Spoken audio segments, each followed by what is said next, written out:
Hey guys, it's Wednesday. I can rock it today, but I still can't pick it up. So anyway, hammer's still stuck. It's kind of annoying. I may have to cut this part of the table off. I don't know what to do about that. It's property of Thor here on the back of it, so I don't know. I don't know how it even got in here. But anyway, so I was just going over my list, throwing my ink pen around. Luckily I carry extra. And we're in pretty good shape here. I went and condensed this list, kind of made it more detailed where we're at. So as far as wiring, I still got to tie in the oil pressure line to the gauge, install the speedo and the rearview mirror. I'm going to do all that on Saturday. Last my parts should be here by then. Between now and then, I hope to get the fuse block installed on the driver's side for the accessories that are already wired. We're going to leave those on the toggle switches they're on. Zeppelin likes how they are. I've got no problem with it. I do need to disconnect the dimmer switch. I don't know how it's wired in, but there's some kind of short in it. I do know that much. So that will be removed. It's not doing anything anyway. I'm going to tie in the headlights and taillights, install blinker indicators in the dash. I'm going to go ahead and do that. I'll put I got a bunch of these little green press-in lights. You drill like a 3/4 inch hole, and they just press in, and I'll just tie them off to the ground and the blinker relay. Stuff I've got to do still. Hopefully next Friday I'll haul it up to an exhaust shop. Maybe next week, maybe the week after. But anyway, I'm going to get it up to an exhaust shop, and I'm going to get the exhaust run. I think I've got clearance to run it and bring it up the passenger rear wheel well, and I'm going to run it straight out the back. So basically it's going to exit right under the rub rail, kind of up high and run back. I'll do like a little flow through, nothing fancy, nothing big, just something to baffle it a little bit, make it a little bit quieter. I got to put in coolant puke tanks. It's no big deal. That'll be easy. 1.5 rear spacers. I have not ordered those yet. And I'm going to start building my aluminum panels. And then optional would be to do the tube doors and replace that glove box door. I say that's optional. It doesn't have to be done before the meet in, no, not the meet, the show, the Dayton Off-Road Show we're headed to down at the end of February. So we got about, 6 inches of snow or so. It's icing right now. The neighbor's going to keep the driveway clear. Hopefully we can get the big trailer out. That's my goal. I'm holding off on dragging it up and parking it in front of the house at the main driveway because it takes up a lot of real estate. So I'd rather not do that, but if we're getting close to time and the forecast shows it's questionable, we'll go ahead and get that done. I do plan to make it. And then at the bottom of the list, maybe one of the most important things is I got to move this dang hammer. Hopefully we get some resolution on that pretty soon. Anyway, guys, hope you're enjoying this stuff. I went in and cleaned up the shop a bit today. Don't like doing that. I'd rather just keep working. But you get to the point where you just get so spread out, you got to reorganize. And I put that off too often, and you end up spending more time digging for stuff than you do working on stuff. So I'm not the authority on keeping my workspace clean by any means, but you should pause every now and then and straighten your stuff up. It does help. Anyway, guys, that's where we're at. That's what we're working on. I'm going to try to get a lot of this, the top part of the wiring done today, minus the dash. And I will need a hand down here when I go to get that aluminum out. It's tricky to handle.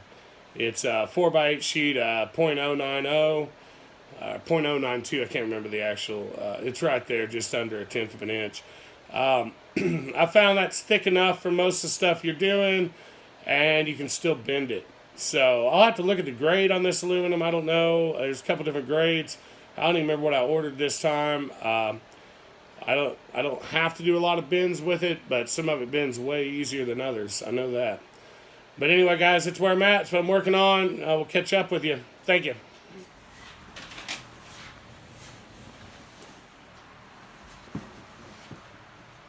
Oh, hey, just running around on the shop loose here. I've been tracing some wires out. We got a little Something I feared was going on, and now I know it's what's going on. So, why don't you take a look up here, and I'll get myself up off of this apparatus.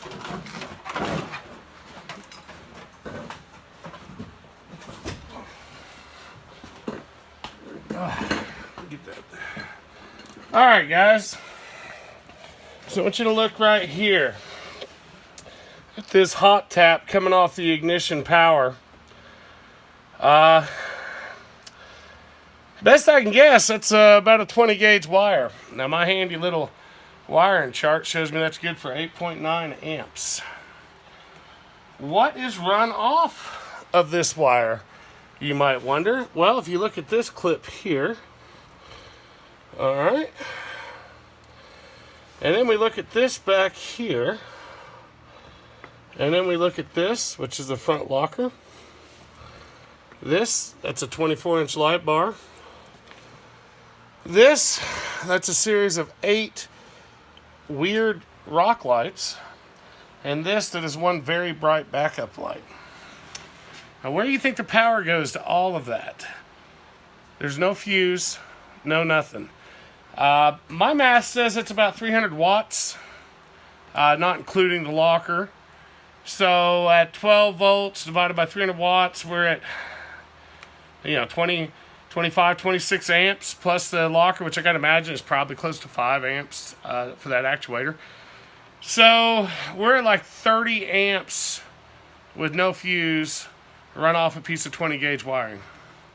The fact that this vehicle still exists and isn't a smoldering pile of metal is what's really amazing. I'd kind of feared that's what's going on. A lot of you probably wonder why I hadn't driven it yet. I was really dreading finding the solution, or finding the answer to this question. And now I know. I thought for a minute some of this white wire was run to tap and wire somewhere else, So I traced it all out. And what do you know? The two I was chasing go to my front locker. So the only good news is the front locker's using a factory plug, and he's wired it in on the spades on that. I don't know how that's wired. I really don't know that I want to know today.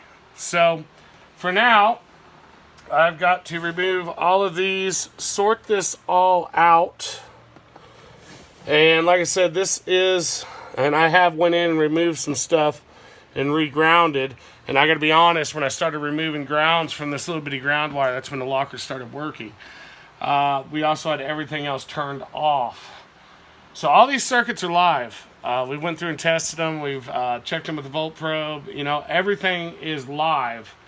And it's all being fed off this one little 20 gauge wire hot tapped into our ignition circuit. So maybe, I guess the philosophy, if you have so many amps pulling and it's just going to melt the wire, you don't need a fuse. Maybe the wire is the fuse. I'm not sure. Like I said, I'm not a licensed electrician. I did not wire the rig in this fashion.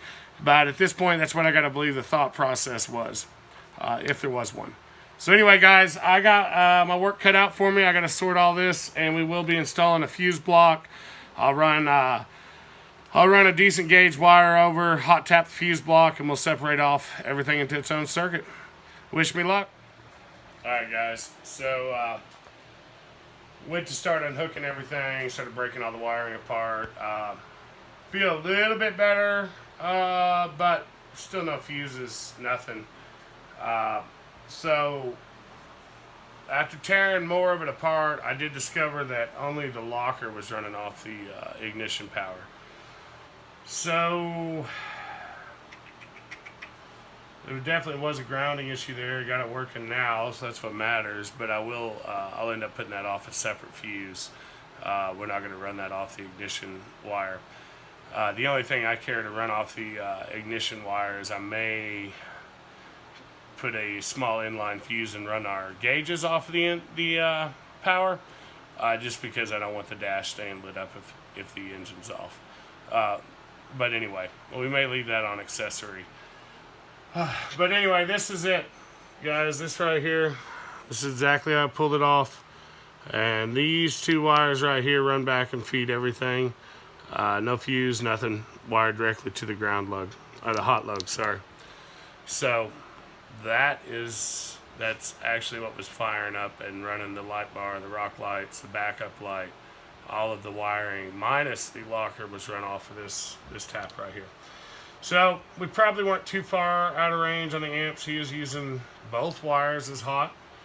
So it's probably rated high enough, but still no fuses, nothing. So anything going to ground or short, it's just going to get hot. Anyway, that's a little better, but still long way from right. Thanks.